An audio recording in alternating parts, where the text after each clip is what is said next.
My sister dragged her keys across my Tesla after I refused to cover her rent.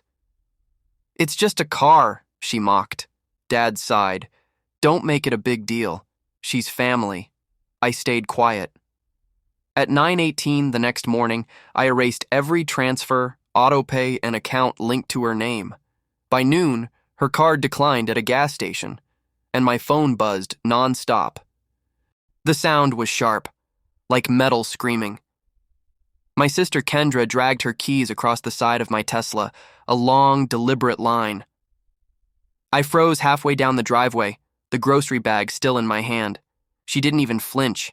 She looked right at me and said, "It's just a car, Elijah. You'll live." Her smirk burned worse than the scratch. Dad stood by the porch with that tired sigh of his, the one that always meant, "Don't make this a thing."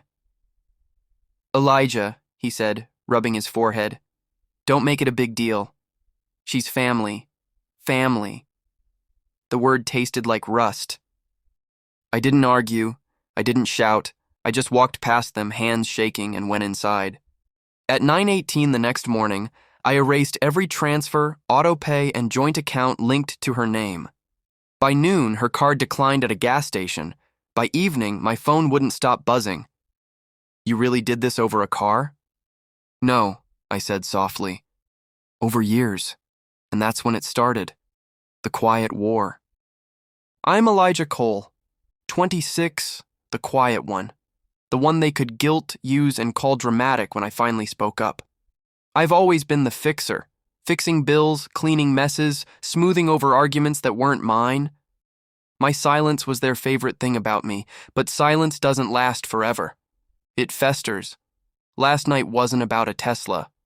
It was about the time I covered Kendra's tuition when Dad forgot, or when I paid the property tax so Mom wouldn't lose her house, and they still said I owed them gratitude. I learned that in this family, helping was never love, it was currency. And lately, I've been running out. Still, there's something they don't know. Something I've been keeping, locked, digital, and timed. And it's not about money, it's about truth. Mom, Lorraine Cole, 53, the peacemaker. Always crying before things even go wrong. Dad, Victor, retired firefighter turned full-time complainer. Kendra, 29, the golden child with a history of bad decisions and good excuses. That night, they sat around the table like nothing had happened. Mom sniffled. "Elijah, can't you just forgive her? She's stressed. Rent's hard." "So is respect," I said quietly. Dad slammed his beer on the table. "You're turning into a real disappointment. Family doesn't keep score." I looked at him. "Then stop borrowing." Silence. Kendra smirked. "You think money makes you better than us?" "No," I said, "but it made your life possible." Her face cracked. For a second, she didn't know what to say. That's when I realized they weren't ashamed of using me. They were ashamed I stopped letting them. Things had always been unbalanced. When I was 16, Dad borrowed my college savings for Kendra's wedding, the one that never happened. Mom said, "You'll understand when you're older." I did. It meant they picked her every time. But this time, it was different. Kendra's tone changed, a little too defensive. She said something that didn't fit. "You're acting like you're the only one who's been paying." That hit me like a slap. "What do you mean?" Her eyes darted to Dad, then to Mom. The air changed. They avoided my stare. That's when I felt it. Something deeper was buried. Something about money that wasn't mine to lose. But they'd spend it anyway. Dinner turned into confession hour. Kendra leaned back, crossing her arms. "You think you're the hero? Dad used your name for the loan that saved this house. You should be grateful." My blood ran cold. "You what?" Dad slammed his hand down. "Don't raise your voice. You were young. I handled it." "Handled it?" I whispered. "You forged my signature." No one spoke. Mom just whispered, "It was for family."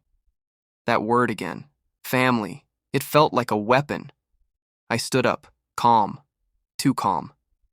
"You didn't just take my money. You took my name." Dad muttered, "We did what we had to." "And now," I said, "so will I." Their laughter died. They didn't know what I meant. They would. I remember being 19.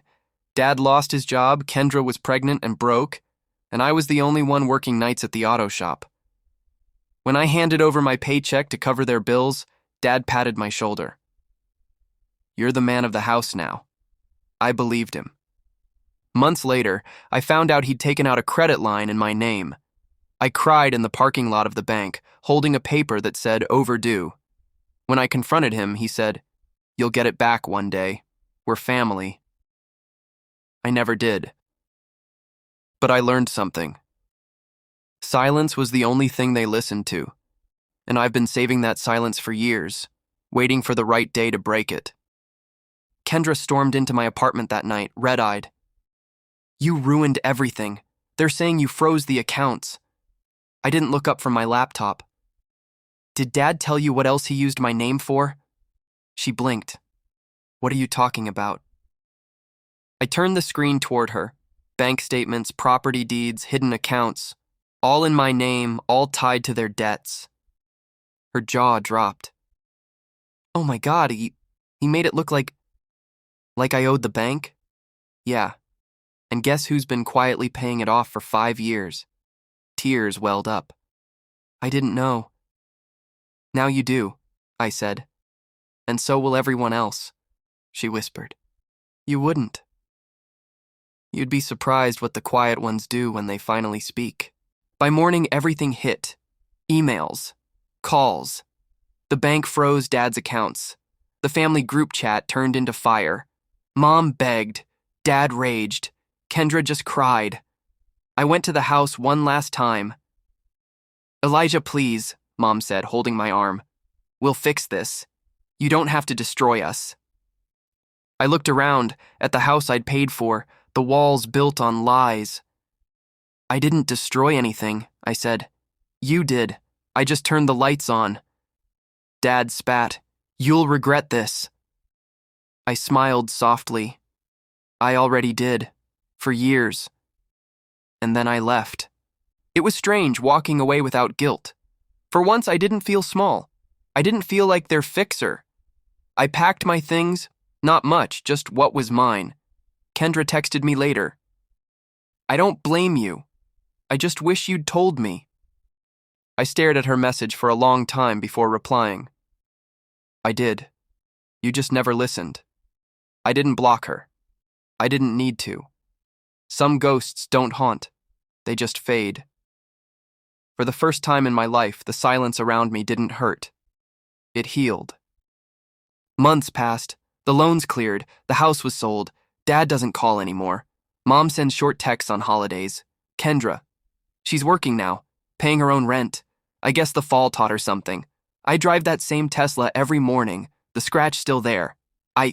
I never fixed it. It reminds me that scars don't ruin what's valuable. They prove it survived. Sometimes I think about forgiveness. Not for them. For me. For the first time, I whisper every morning. I don't carry their weight anymore. Sometimes the people you'd take a bullet for are the ones holding the gun, but healing isn't revenge. It's walking away with your peace still intact. If you were in Elijah's place, would you forgive your family or walk away forever? Share your thoughts below. Your voice matters. Like if Elijah's story hit something real in you. Subscribe for more stories that remind us silence isn't weakness. Sometimes it's the beginning of truth.